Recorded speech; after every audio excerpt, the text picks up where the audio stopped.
ॐ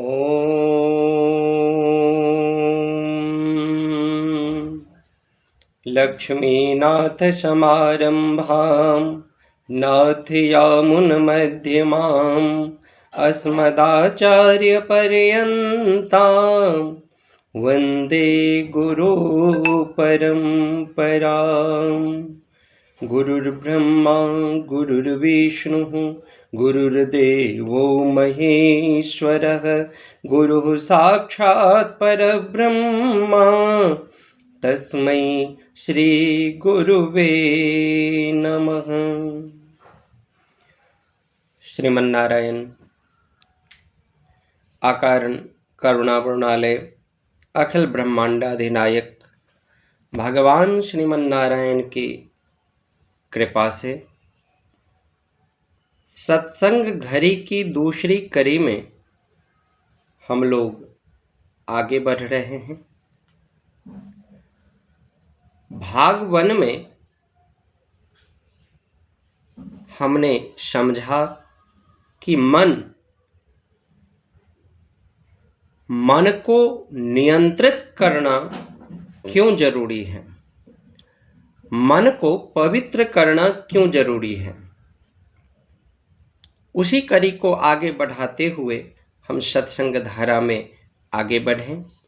निर्मल मन जन सो मोहि पावा, मोहि कपट छल छिद्र न भावा।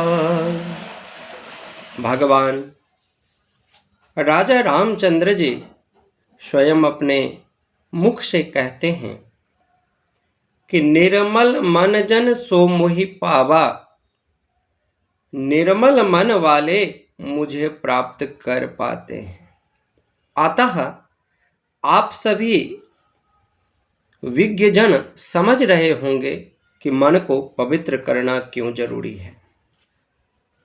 मन जब तक पवित्र नहीं होगा तब तक हम भगवान के चरणों में अपने मन को नहीं लगा पाएंगे। भगवत दर्शन दुर्लभ है और हम सभी जानते हैं कि भगवत प्राप्ति ही जीवन का उद्देश्य है। हमें क्या करना चाहिए? शौनक ऋषि सूत जी से इसी जिज्ञासा को रखते हैं कि हे सूत जी, मानव प्रयत्न तो करता है पर भगवत प्राप्ति नहीं हो पा रही है। भगवत प्राप्ति कैसे हो? नाना प्रकार के शास्त्रों का अध्ययन करके कोई कर्म योग में लग जाते हैं, कोई अभ्यास योग में लग जाते हैं, कोई ज्ञान योग में लग जाते हैं, कोई भक्ति योग में लग जाते हैं, पर ठीक समझ नहीं आ रहा है कि सटीक रास्ता कौन सा है। भगवान सूत जी बड़े प्रसन्न होते हैं, कहते हैं कि शौनक जी, आप बहुत उत्तम प्रश्न किए। जिस प्रश्न में भगवत चर्चा जुड़ी हो, भगवान का नाम जुड़ा हुआ हो, वह मुझे अत्यंत प्रिय लगता है। आपकी जिज्ञासा भगवत प्राप्ति की है।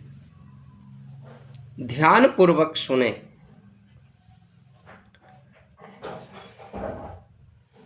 संसार के कार्यों में मन को रमाना अर्थात अपने जीवन को भटकाना है। यह हमने कल भी सुना था। भगवान की ओर ले जाने के लिए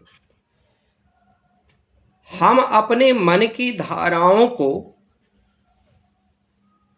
अपने कर्मों के माध्यम से प्रयास करें कि प्रातःकाल उठ करके भगवान नाम स्मरण करते हुए घर को पवित्र करते हैं, उसमें भी भगवान नाम स्मरण करते हुए